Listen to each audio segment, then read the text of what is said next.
ফ্রিজে কিভাবে gas charge করলে চোকিং প্রবলেম আসবে না, রিপিট কমপ্লেন হবে না এবং প্রপার কুলিং হবে, সেটা ইনভার্টার টেকনোলজি ফ্রিজ হতে পারে বা নন ইনভার্টার বা সিঙ্গেল ডোর কিংবা ডবল ডোর ফ্রিজ হতে পারে। তো প্রত্যেকটা কোম্পানির মডেল নাম্বার অনুযায়ী, লিটার ক্যাপাসিটি অনুযায়ী বডিতে মেনশন করে দেওয়া থাকে যে কত গ্রাম কোনটায় গ্যাস লাগবে। তো আমাদেরকে ফার্স্টে যে সিস্টেমে মেনশন করে দেওয়া আছে লিটার ক্যাপাসিটি অনুযায়ী সেটা দেখে নিতে হবে, এখানে কত লিটার আছে আর কতটুকু পরিমাণ গ্যাস লাগবে।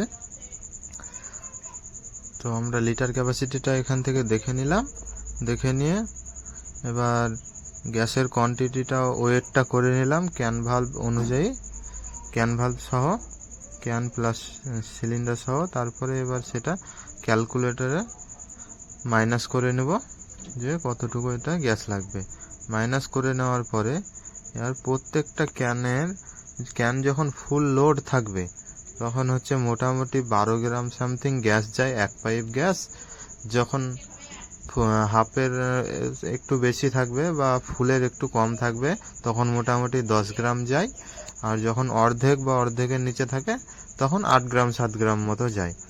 সেই অনুযায়ী আমাদেরকে গ্যাসটা পাইপ মেপে ক্যালকুলেট করে দিয়ে দিতে হবে যে কতটুকু ক্যানে ওয়েট আছে, ক্যান ভর্তি আছে আর কতটুকু গ্যাস লাগবে সেটা।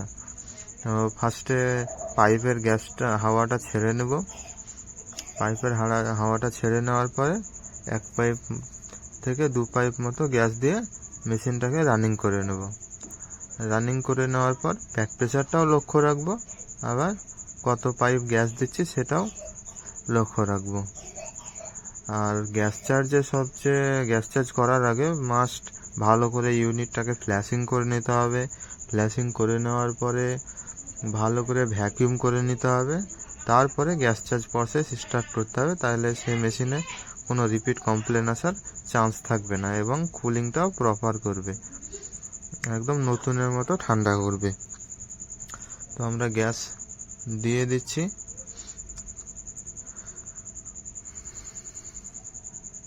আর ইনভার্টার টেকনোলজি ফ্রিজের ক্ষেত্রে ওয়েট করে গ্যাস চার্জ করাটা সবচেয়ে বেস্ট, কারণ এটা ভ্যারিয়েবল স্পিড, কোনো সময় স্পিড হাই থাকে, কোনো সময় লো, কোনো সময় মিডিয়াম, সেই অনুযায়ী প্রেসারটাও কম বেশি দেখাবে। সেই জন্য প্রেসার অনুযায়ী গ্যাস চার্জের থেকে ওয়েট করে গ্যাস চার্জ করার প্রসেসটা ইনভার্টার টেকনোলজির ক্ষেত্রে সবচেয়ে বেস্ট। সেটা ইনভার্টার বলে না, নন ইনভার্টারেও প্রেসারের চেয়ে ওয়েট করে গ্যাস চার্জ করাটা বেটার, যেটা কোম্পানির প্রসিডিওর, সেই সিস্টেম অনুযায়ী কাজ হচ্ছে। সেই কোম্পানির সিস্টেমকে ওয়েট করে গ্যাস চার্জ করা, কারণ গ্যাস তো একটা প্রেসার, আর এটা টেম্পারেচারের উপর নির্ভর করে যে কখন কেমন প্রেসারটা থাকবে। ওই জন্য কখন কোন টেম্পারেচারে থাকছি আমরা সেটার কোনো ঠিক থাকে না। ওই জন্য প্রেসার অনুযায়ী যদি গ্যাসটা চার্জ করা হয় তাহলে হতে পারে মনে হবে যে কোনো সময় আরেকটু গ্যাস বেশি লাগবে কি একটু কম হয়ে গেল, সেই জিনিসটা ডাউটটা থাকবে না। ওয়েট করে গ্যাস চার্জ করলে যে আমি কনফার্ম হয়ে যেতে পারবো যে গ্যাস ফিলাম কমপ্লিট হয়ে গেছে। এবার সেক্ষেত্রে কিছু সময় হয় কি ছোটোখাটো প্রবলেম থেকে যায়, তখন আরও গ্যাস লাগবে কি গ্যাস কম হয়ে গেল, সেই ডাউটটা এখানে থাকবে না। গ্যাস এখান থেকে বোঝা যাবে যে না, ওয়েট করে যতটুকু গ্যাস প্রয়োজন আমি দিয়ে দিয়েছি, এবার হতে পারে অন্য কোনো সমস্যা থাকতে পারে। আর সিস্টেমে গ্যাস দিয়ে দিলাম।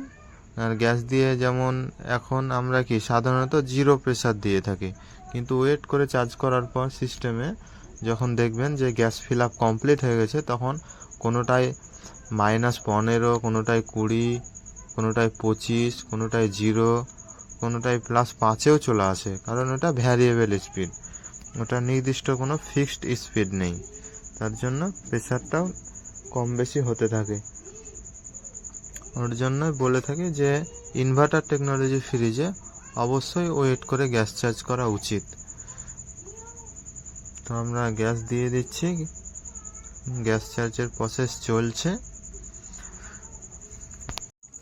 আমাদের গ্যাস চার্জ প্রায় কমপ্লিটের কাছাকাছি, শেষের দিকে হয়ে এসছে প্রায়। তো গ্যাস চার্জের সিল করার আগে, মেশিন সিল করা পাঞ্চ করার আগে আমাকে মেশিনে অ্যাম্পিয়ার ঠিকঠাক নিচ্ছে কি না, কন্ডেন্সার কেমন হিট হচ্ছে, ডায়ার কেমন হিট হচ্ছে, ইভাপোরেটরে কেমন আইস ফর্মেশন হচ্ছে, সেই সবগুলো চেক করে নিতে হবে। তারপরে ওই ক্যানটিকে আরেকবার ওয়েট করে দেখে নিতে হবে প্রপার আমার গ্যাসটা ফিলিং হলো কি না। যদি ফিলিং ঠিকঠাক না হয়, যে এখনও 10 গ্রাম মতো লাগবে বা এখনও 5 গ্রাম মতো লাগবে, সেক্ষেত্রে যদি 5 গ্রাম লাগে তাহলে ক্যানটিকে হরাইজন্টালভাবে আমাকে আর এক পাইপ গ্যাস দিতে হবে, তাহলে 5 গ্রাম মেকআপ হয়ে যাবে। যদি 10 গ্রাম লাগে সেক্ষেত্রে ভার্টিক্যালভাবে ক্যানটিকে উল্টিয়ে নিয়ে আমাকে আর এক পাইপ গ্যাস দিয়ে দিতে হবে, তাহলে সেটা মেজারমেন্ট হয়ে যাবে, ঠিকঠাক হয়ে যাবে। তো দেখুন আমাদের সিস্টেমের যে ওয়েট অনুযায়ী ঠিকঠাক দাঁড়িয়েছে। 1 গ্রাম কম বেশি, যেটা কোনো সমস্যা নেই। 1 গ্রাম 2 গ্রাম কম বেশি হতে পারে, তো কোনো সমস্যা হবে না, মেশিন প্রপার কুলিং করবে।